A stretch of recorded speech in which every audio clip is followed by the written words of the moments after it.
high residue versus low residue foods. The reason I created this list, and this is, it's not 100% specific to candida fungal issues, but what it is it's specific to people with compromised systems. Okay? So if you've been diagnosed with cancer, you have a compromised system. Okay? If you have severe infections, candida fungal infections, if you're diabetic, any number of health concerns, your system is compromised. Okay? So what happens is the food you eat really start to make more of a difference more than ever. I mean, I can attest to this. I'm sure some of you can. But you were probably to eat the food you enjoyed growing up your whole life, and then all of a sudden, you kind of had to start being more careful because stuff was going on. You started having reactions, or the digestion wasn't as good, or whatever. So we have to start making these changes. And it's just interesting because I used to get mad. I'd be like, why can these people go eat like McDonald's every day and they're still healthy? And I have to eat all good, or I have these problems or these reactions or whatever. You know what I mean?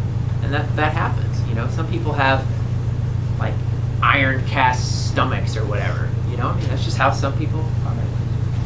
Nothing bothers them, or they might get a heart attack at 50 and whoop, too late. It happens all the time. So again, it's about consciousness and just understanding these things. So the basic definition of high residue versus low residue foods is low residue foods is a food that doesn't burden your system. Okay? So a low residue food would fit the definition of food, right? It's a food that nourishes the body, a food that is easily assimilated and absorbed into the body. The body doesn't have to create a bunch of extra juices and enzymes and everything to break down and to process. Because remember, everything that enters the body must exit. Okay? The stuff that actually goes into our body and nourishes our body is microscopic. You can't even see it. So literally everything that goes in this side must come out this side. Think about that. So that's important. But the low residue foods are they're really low impact foods. Even healthy foods, even wheatgrass, they create negative byproducts. They create some kind of a toxic or cellular waste. Okay? And it has to be something that the body can easily get rid of, can easily flush out, using the kidneys or the liver or the lymphatic system or one of our detoxification pathways. What happens is a lot of times we don't eat enough low residue foods, or we don't eat any low residue foods. We eat high residue foods. And high residue foods do the opposite. As you can see by kind of the description I put on there, it's foods that put a burden on the system. Okay? Now, on the high residue food list is meat. I'm not anti-meat. I'm not a vegetarian or a raw vegan. But I used to eat meat 3 meals a day. And now I eat meat probably once every couple of days.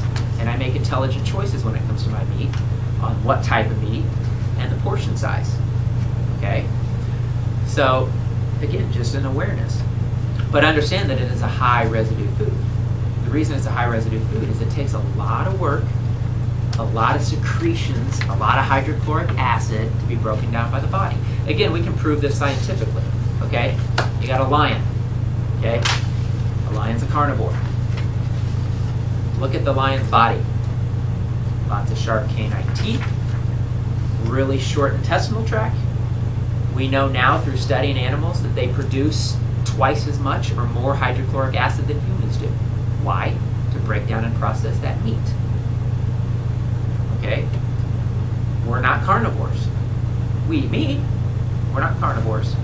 Okay? So we can't eat only meat like a lion does. Because I've known some people that have eaten pretty much only meat, and they're a wreck now. It took a few years, but they're a disaster. Because you can't live like that. We weren't designed like that. We were designed differently. Okay? We're also not cows. Okay? We can't sit around and eat grass. Okay? You can, but eventually you're going to develop problems. Okay? You don't have 4 stomachs. You can't process it the same way the cow does. Okay? So you have to look at the way we're designed. Okay? So, high residue foods, what often happens, especially in a compromised system, and it can create a compromised system by eating too many high residue foods, is eventually digestion gets weak.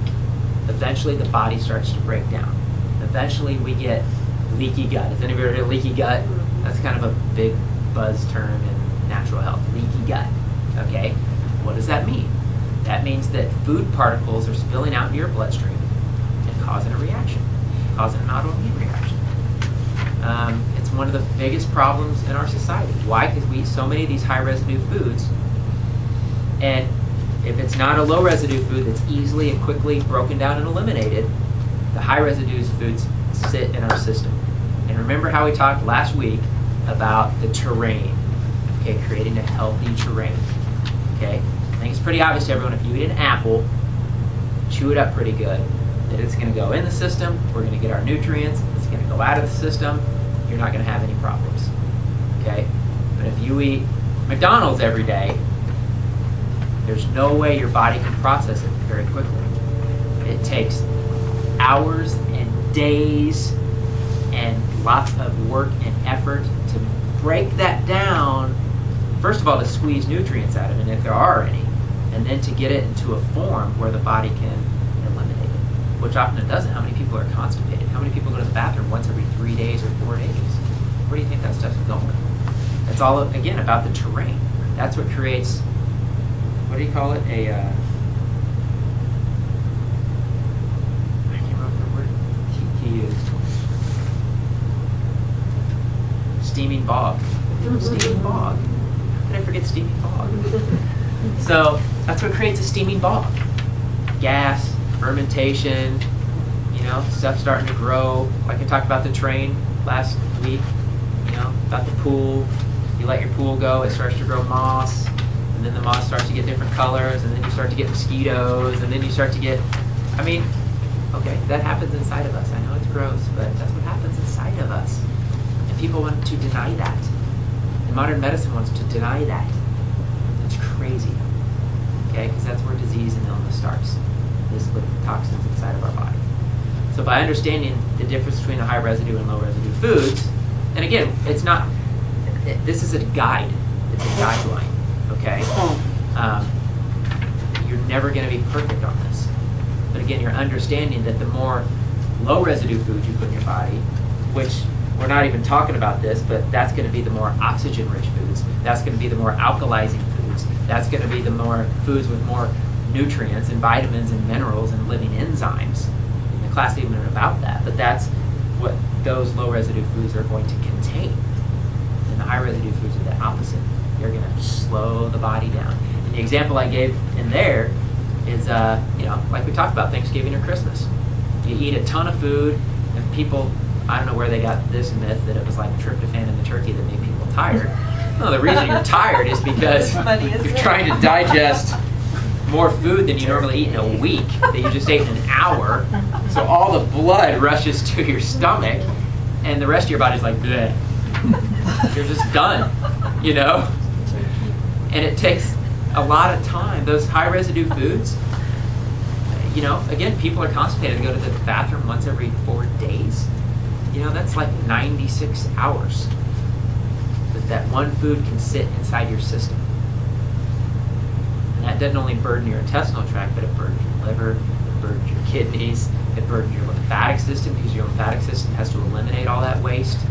And these systems get taxed, they get clogged. My lymphatic system was. Still working on it.